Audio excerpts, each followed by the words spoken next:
নমস্কার বন্ধুরা, আমি আজকে আপনাদের একেবারে নতুন একটা রেসিপি করে দেখাবো করলা মিষ্টি। এই মিষ্টিগুলো দেখতেও যেমন সুন্দর হয়, খেতেও কিন্তু বন্ধুরা অসাধারণ লাগে। আর প্রথম দেখাতেই কিন্তু এই করলা মিষ্টির প্রেমে পড়ে যাবেন। নমস্কার, আমার এই ছোট্ট চ্যানেলে আপনাদের সবাইকে স্বাগতম। তো মিষ্টি বানানোর জন্য এখানে দিয়ে দিচ্ছি 1/2 লিটার দুধ। দুধটা ফ্রিজে ছিল জন্য এরকম একটু বরফ হয়ে গেছে। আস্তে আস্তে জাল দিলেই কিন্তু এই বরফটা গলে যাবে। দেখুন, দুধটা কিন্তু আমি খুব ভালো করে জাল দিয়ে নিয়েছি। দুধটা কিন্তু অনেকটা শুকিয়ে ঘন হয়ে গেছে। এখন আমি এর মধ্যে দিয়ে দিচ্ছি 2 চামচ মতো সুজি। আমি এখানে সুজি দিচ্ছি, আপনারা চাইলে কিন্তু চালের গুঁড়ো দিতে পারেন। সুজিটা দিয়ে ভালো করে মিশিয়ে দিয়ে মিষ্টির জন্য এখানে দিয়ে দিচ্ছি চিনি, আর দিয়ে দিচ্ছি একটু ফ্রেশ নারকেল কোড়া। এবারে সবকিছু দিয়ে এই খিরসাটা খুব ভালো করে রান্না করে নিতে হবে। যতক্ষণ না ঘন হয়ে আসছে ততক্ষণ কিন্তু রান্না করে নিতে হবে। আর আমার এই ছোট্ট চ্যানেলটি যারা সাবস্ক্রাইব করেছেন তাদেরকে অনেক ধন্যবাদ, আর যারা সাবস্ক্রাইব করেননি তাদেরকে সাবস্ক্রাইব করে নেওয়ার অনুরোধ রইল। আর যে সকল বন্ধুরা আমার এই রেসিপিটা ফেসবুক থেকে দেখছেন তাদের কাছে আমার অনুরোধ থাকলো অবশ্যই আমার এই পেজটিকে ফলো করে দেবেন, তাহলে আমি যখনই নতুন কোনো ভিডিও নিয়ে আসব সবার আগেই কিন্তু আপনিই দেখতে পাবেন। এখন আমি এই খিরসাটা রান্না করে তারপর আপনাদের দেখাচ্ছি।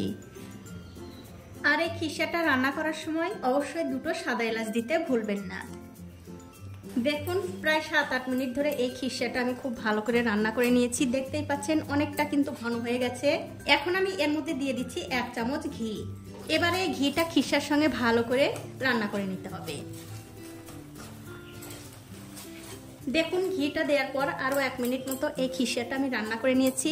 এটা কিন্তু হয়ে গেছে। এবারে গ্যাসের ফ্লেমটা বন্ধ করে দিয়ে এক সাইডে রেখে দিচ্ছি একটু ঠান্ডা হওয়ার জন্য। এখন দেখতে পাচ্ছেন এখানে আমি কিছু পালং শাক নিয়েছি। পালং শাকগুলো কিন্তু আমি ধুয়ে পরিষ্কার করে নিয়েছি। এখন এই পালং শাকগুলো একটু সেদ্ধ করে নেব। তার জন্য একটা কড়াইতে দিয়ে দিয়েছি বেশ কিছুটা জল। জলটা যখন গরম হয়ে যাবে তখন এই পালং শাকগুলো জলের মধ্যে দিয়ে দিতে হবে। দিয়ে দেওয়ার পর এই শাকগুলো এই জলের সঙ্গে 1 থেকে 2 মিনিট সেদ্ধ করে নিতে হবে। খুব একটা বেশি সময় কিন্তু সেদ্ধ করার দরকার নেই, 2 মিনিট সেদ্ধ করলেই কিন্তু হয়ে যাবে। দেখুন, এই পালং শাকগুলো কিন্তু আমি 2 মিনিট ভালো করে সেদ্ধ করে নিয়েছি। এবারে গ্যাসের ফ্লেমটা বন্ধ করে দিয়ে এই শাকগুলো এরকম একটা ছাঁকনির মধ্যে নিয়ে নিতে হবে। তুলে নেবার পর এই শাকগুলো কিন্তু অবশ্যই আবার একটু ঠান্ডা জল দিয়ে ভালো করে ধুতে হবে। ঠান্ডা জল দিয়ে ধুলে কি হবে, এই শাকের যে একটা সবুজ কালার সেই কালারটা নষ্ট হবে না। এখন আমি এটা রেখে দেব একটু ঠান্ডা হওয়ার জন্য। শাকগুলো তুলে নেওয়ার পর ওই কড়াইতে দিয়ে দিচ্ছি 2 বাটি জল, আর জলের মধ্যে দিয়ে দিচ্ছি সামান্য একটু লবণ। এবারে গ্যাসের ফ্লেমটা বাড়িয়ে দিয়ে এই জলটা খুব ভালো করে গরম করে নেব। ওদিকে জলটা গরম হতে হতে বন্ধুরা এদিকে যে পালং শাকগুলো আমি সেদ্ধ করে রেখেছিলাম সেগুলো একটা মিক্সিং জারে দিয়ে দিলাম। তারপর দিয়ে দিচ্ছি সামান্য একটু জল। এবারে খুব ভালো করে মিক্সিতে এই পালং শাকটা বেটে নিতে হবে। দেখুন, শাকটা কিন্তু আমার খুব ভালো করে বেটে নেওয়া হয়ে গেছে। আর এদিকে দেখুন জলটাও কিন্তু খুব ভালোভাবে গরম হয়ে গেছে। এখন আমি এর মধ্যে দিয়ে দিচ্ছি 1 বাটি আতপ চালের গুঁড়ো। যেহেতু আমি এই বাটির 2 বাটি জল দিয়েছি তার জন্য কিন্তু 1 বাটি আতপ চালের গুঁড়ো দিয়ে দিলাম।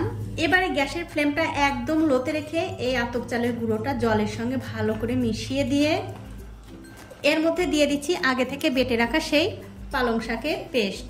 তারপর আমি আবার খুব ভালো করে মিশিয়ে দেব। আর এরকম করে মেশালেই কিন্তু একটা সবুজ সবুজ কালার আসবে এই চালের গুঁড়োর ডো থেকে। যখন আপনারা উচ্ছেগুলো বানাবেন তখন কিন্তু দেখতে ভালো লাগবে। আমি এখানে ফুড কালারও ব্যবহার করতে পারতাম, কিন্তু সবার ঘরেই কিন্তু ফুড কালার থাকে না। তার জন্যই আমি একদম সহজভাবে এই পালং শাকের পেস্ট দিয়ে আপনাদের বানিয়ে দেখাচ্ছি এই মিষ্টি উচ্ছেগুলো। এতে কিন্তু স্বাস্থ্যের পক্ষেও খুব ভালো। এবারে সব কিছু মিশিয়ে একটা ঢাকা দিয়ে 2-3 মিনিট এই অবস্থায় রেখে দেব। 3 মিনিট পর আমি ঢাকাটা তুলে নিলাম। তুলে নিয়ে এই গ্যাসের ফ্লেমটাও বন্ধ করে দিলাম। এবারে খুব ভালো করে এই ডোটা আবার একটু মাখিয়ে নিতে হবে। দেখুন, এই ডোটা কিন্তু আমি আবার খুব ভালো করে মাখিয়ে নিয়েছি। আমি আবারও ঢাকা দিয়ে 5 থেকে 7 মিনিটের জন্য রেখে দেব একটু ঠান্ডা হওয়ার জন্য। দেখুন, এই ডোটা কিন্তু আমি একটু ঠান্ডা করে নিয়েছি। এবার হাত দিয়ে খুব ভালো করে মাখিয়ে নিতে হবে। দেখুন, এই ডোটা কিন্তু আমি খুব ভালো করে মাখিয়ে নিয়েছি। এখন এখান থেকে অল্প অল্প করে নিয়ে লেচি কেটে নিতে হবে। তবে বন্ধুরা, লেচিগুলো কিন্তু আমি সবগুলো এক সমান করে কাটবো না। তার কারণ হচ্ছে করলা কিন্তু এমনিতেই একটা ছোট একটা বড়, বাজার থেকে যখন কিনে আনবেন তখন দেখবেন একটা ছোট একটা বড় থাকে। ঠিক সেরকম করেই আমি লেচিগুলো কেটে নেব। দেখুন সবগুলো লেচি কিন্তু আমি গোল করে নিয়েছি। এখন হাতে সামান্য একটু তেল লাগিয়ে এই লেচিগুলো আমি একটা বাটির মতো তৈরি করে নেব।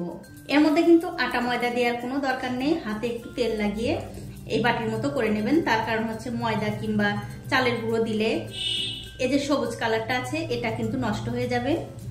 তার জন্য হাতে একটুখানি তেল নিয়ে এই বাটিটা বানিয়ে নিতে হবে। এটা কিন্তু হয়ে গেছে। এবারে যে পুরটা আমি বানিয়েছি সেটা ঠিক এরকম করে মাঝখানে দিতে হবে, তারপর এই মুখটা বন্ধ করে নিতে হবে। আর বন্ধুরা এই মুখটা কিন্তু বন্ধ করতে হবে একটুখানি এবড়ো থেবড়ো করে, মানে করলার দেখবেন গাটা কিন্তু সমান থাকে না, একটু কাটা কাটা থাকে। তার জন্য হাত দিয়ে এরকম করে মানে আঙ্গুল দিয়ে একটু চিমটি কেটে কেটে এই মুখটা বন্ধ করতে হবে। দেখুন ঠিক এরকম করলার গাটা কিন্তু দেখবেন ঠিক এরকমই থাকে। তারপরে এই দিকটাও এরকম করতে হবে, একটুখানি চিমটি কেটে কেটে এটা ডিজাইনটা তুলতে হবে। যেমন হোক তেমন হোক হলেই হলো, একদম যে খুবই সুন্দর দেখতে হবে হুবহু করলার মতো হবে তা কিন্তু না, মানে করলার শেপটা আসলেই হলো।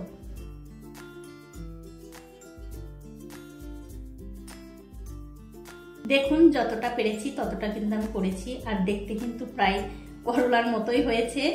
এখন দেখতে পাচ্ছেন আমি একটা পালং শাকের যে বোটার অংশটা থাকে সেটা দিয়ে দিলাম, এতে করে করলাটা দেখতে আরো সুন্দর লাগবে। আর একটা ছুরি দিয়ে আমি ঠিক এরকম করে একটু দাগ কেটে দিচ্ছি, তাহলে দেখতে কিন্তু অবিকল করলার মতোই লাগবে। দেখুন এটা কিন্তু হয়ে গেছে, এটা আমি রেখে দিচ্ছি। আমি আরো একটা করলা বানিয়ে আপনাদের দেখিয়ে দিচ্ছি। আমি আবার একটা লেচি নিয়ে নিলাম, তারপর এটাও কিন্তু আগের মতো করে বাটির মতো করে নিতে হবে। আর এটা কিন্তু বানানো একেবারে সোজা কোনো ব্যাপার না। আমি আবার পুরটা ভরে দিলাম, তারপর খুব ভালো করে এরকম করে একটুখানি মুখটা বন্ধ করে ঠিক আগেরটার মতো করেই কিন্তু আঙুল দিয়ে একটু চিমটি কেটে কেটে এই ডিজাইনটা তুলতে হবে। আর অবশ্যই কিন্তু হাতে একটুখানি তেল লাগিয়ে নেবেন, তাহলে এই ডোটা হাতে আর লাগবে না। আর এই পিঠাগুলো বন্ধুরা যাকে খাওয়াবেন সেই কিন্তু ভীষণ পছন্দ করবে। এটা দেখতেও যেমন সুন্দর হয়, এতেও কিন্তু বন্ধুরা অপূর্ব হয়।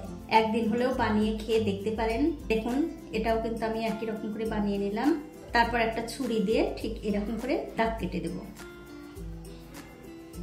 তারপর একটা এই যে পালং শাকের বোটা নিয়েছি সেটা আমি দিয়ে দিলাম, এতে করে করলাটা দেখতে সুন্দর লাগবে। এটাও কিন্তু হয়ে গেছে, এটাও আমি রেখে দিচ্ছি। আর এই একই রকম করে কিন্তু সবগুলোই বানিয়ে নেব। তো বন্ধুরা এই যে দেখুন এক এক করে কিন্তু আমি সবগুলোই বানিয়ে নিয়েছি। এখন আমাদের যা করতে হবে এরকম একটা ছিদ্রযুক্ত থালা নিতে হবে, আর থালার মধ্যে একটু তেল ব্রাশ করে দিতে হবে, যাতে এই পিঠাগুলো যখন আমি ভাপ দেব তখন এই থালার গায়ে আটকে না যায়।